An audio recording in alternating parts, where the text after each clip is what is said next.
He is a traitor. Zarapena mashuko buda pangwa ina are dedicated. The Speaker of Parliament Jacob Ndenda. Pangwa ine achinzi.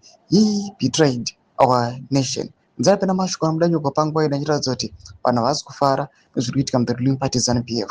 People pangwa ina parukun konzi ahead of my 31 July protests atrukona kuti pangwa ina they are crushed. Akusina kana any hope. And pangwa ina tukona some opposition members. Some are being killed. Lord was subscribe or like or the bell icon. Tina Payendo, the president and 2030, Crash Gananda, and posted committee and some Rukono Brandra GT. He is a traitor.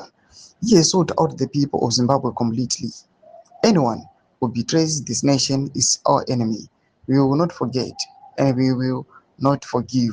Thomas Konani Wapango Inoi, na President Anthony to be more comments and Obranyara Chiti. Zango Vankano, no more presidential elections. Otosha Kuti, zvofamba sei.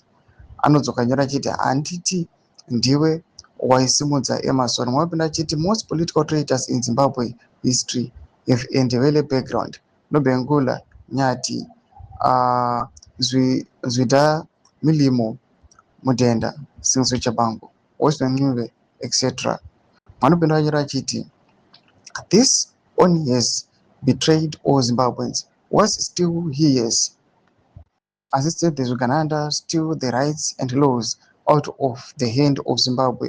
His actions are treasonous and his punishment should be severe. Ndo makomenza naito kwane vamwe wapinda chiti but hati kuzano maimboti but the ruling party is power retention.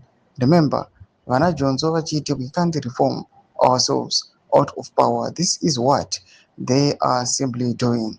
Ndo mashikana kudanyo kwa pangwa ine arounds that people they are resisting the ruling party. Pangwa ine ndo mamirwa zvakaita pina komese kushembedzo dzimbudu dzamafungiro enyu kuti kudipa pamusoro pechitiko ichi uye pamusoro ma-constitutional amendments pina komese kushembedzo dzafungiro enyu so subscribe or like pachano the bell icon.